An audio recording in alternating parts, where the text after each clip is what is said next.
Start. Good morning everyone, I am Dr. Ankita Shah.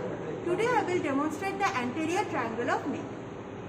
The neck includes anterior triangle, posterior triangle and suboccipital triangle. The anterior triangle lies on either side of midline of neck and in front of sternocleidomastoid muscle. This triangle is bounded in front by the anterior medial line of neck starting from the symphysis menti up to the suprasternal notch. Above it is bounded by the base of the mandible starting from symphysis menti up to angle of mandible, then an imaginary line extending from angle of mandible up to the tip of mastoid process, and behind there is the anterior border of sternocleidomastoid muscle.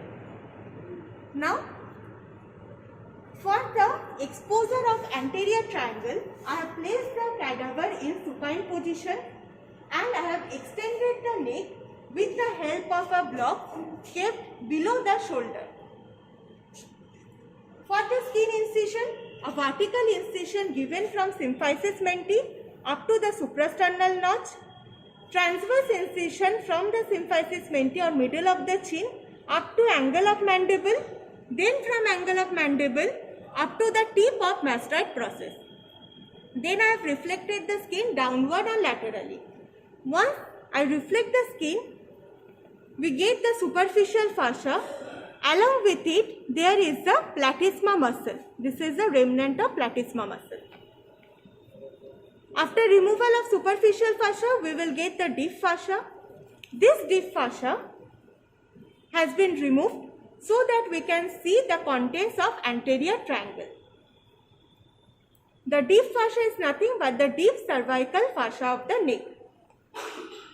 Anterior triangle boundary, let us say it here, starting from the symphysis menti up to the suprasternal notch is its front boundary, that is the anterior median line of the neck. Behind, this is the sternocleidomastoid muscle. Its anterior border forms the boundary behind, and above there is the base of the mandible, and from base of mandible there is an imaginary line extending from angle of mandible up to the tip of mastoid process. The triangle apex is directed below and formed by the suprasternal notch. Now this anterior triangle is getting subdivided into 3.5 triangles, which includes the submental triangle, muscular triangle, carotid triangle and digastric triangle. This is possible with the help of superior belly of omohyoid muscle and by the anterior belly of digastric muscle, posterior belly of digastric muscle. Now let us see the triangles individually. This is the muscular triangle. This muscular triangle, as the name suggests, consists of muscles. The muscles will be arranged superficially and deep, and these are the infrahyoid group of muscles. Coming to the boundary first, this is bounded in front by the anterior median line of neck extending from the hyoid bone up to the suprasternal notch. For the position of the hyoid bone, this is the position of the hyoid bone. Above and behind, bounded by superior belly of omohyoid, below and behind, bounded by lower border of the sternocleidomastoid muscle. Now, let us see the superficial muscles first. This muscle is known as the sternohyoid. This is the superior belly of omohyoid. Deep to it, we will get, this is the sternothyroid and there is the thyrohyoid muscle. Now, how to identify these two muscles? First, sternohyoid, this is superficial, running vertically upward and its fibers are converging. Deep to it, this is the sternothyroid. These fibers are diverging.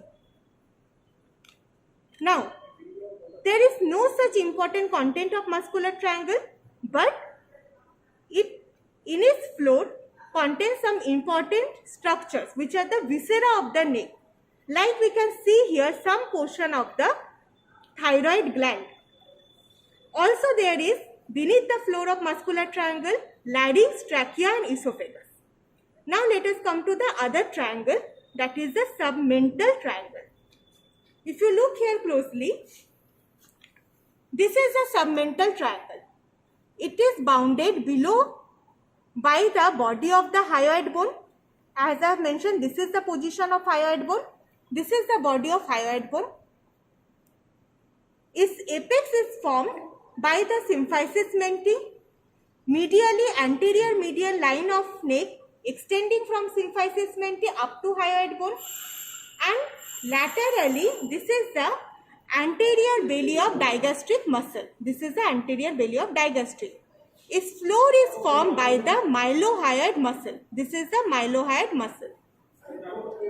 It contains the submental group of lymph nodes. Now let us come to the most important triangle, that is the carotid triangle. The carotid triangle, if you look here, this is the carotid triangle. The carotid triangle is bounded in front and below by the superior belly of omohyoid, in front and above. If you see here, this is the posterior belly of digastric, and above it, this is the stylohyoid muscle.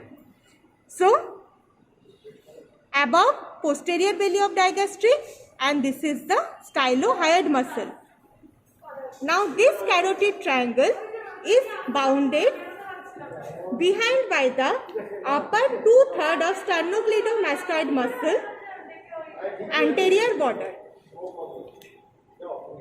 This carotid triangle floor is formed by the thyrohyoid muscle, and also it contains the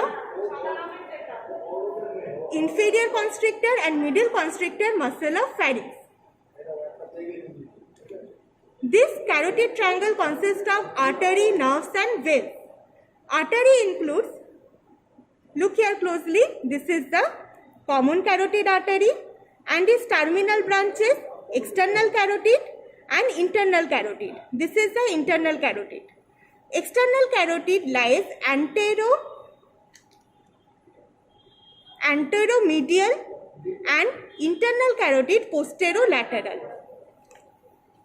And we will get the branches of external carotid artery. Among the vein, this is the internal jugular vein, and we will get this tributary. Among the nerves, in between the carotid and the internal jugular vein, there is the vagus nerve. Then, deep to the posterior belly of digastric, we will get the hypoglossal nerve. So, this is the posterior belly of digastric, and this is the hypoglossal nerve. Now, this common carotid, internal carotid and the internal jugular vein and vagus nerve, these are enclosed within the carotid sheath. Superficial to the carotid sheath, this is the descendens hypoglossi.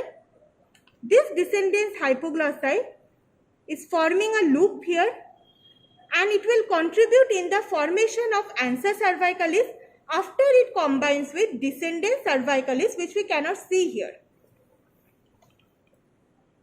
The ansa cervicalis will supply the infrahyoid group of muscles, and deep to the carotid sheath, we will get the sympathetic trunk. Within the carotid triangle, we will get the branches of external carotid artery.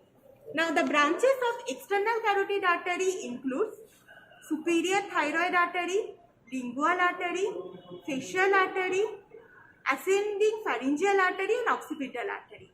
Let us see some of its branches.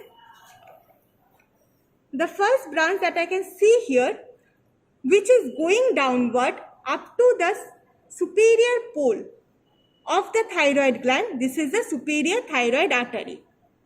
From the superior thyroid artery, a branch is arising. This is the superior laryngeal artery.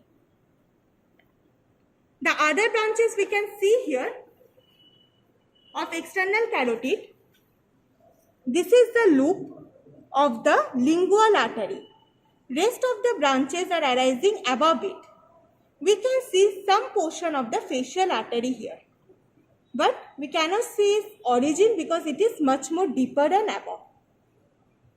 So this is the superior thyroid artery from which the superior laryngeal artery is arising. This is the loop of lingual artery and this is the facial artery. Now these arteries, some of them are related to the nerves. Like we can see here, this superior thyroid artery is related to the external laryngeal nerve and superior laryngeal artery is related to internal laryngeal nerve. This superior laryngeal artery and internal laryngeal nerve will pierce the thyrohyoid membrane. The thyrohyoid membrane is present beneath this thyrohyoid muscle. That was regarding the carotid triangle. Now let us come to the last triangle, that is digastric triangle. This digastric triangle bounded below and in front by anterior belly of digastric, below and behind by posterior belly of digastric, and above by base of the mandible. Its floor contains mylohyoid muscle and hyoglossus muscle. This is one of the content, that is the superficial part of submandibular gland. There are submandibular group of lymph nodes here, facial artery, facial vein, mylohyoid vessels and nerves. And also there is some portion of the hypoglossal nerve. We have earlier identified the hypoglossal nerve beneath the posterior belly of the digastric. Now, one interesting fact, from the hypoglossal nerve we can see one branch arising. This branch is for nerve to thyroid muscle arising from the hypoglossal nerve here. So, let us quickly revise the triangles again. The first triangle, muscular triangle. The muscular triangle is bounded in front by the anterior median line of the neck extending from hyoid bone up to the suprasternal notch, above and behind by superior belly of omohyoid, below and behind by the anterior border of sternocleidomastoid muscle. It contains the infrahyoid group of muscles.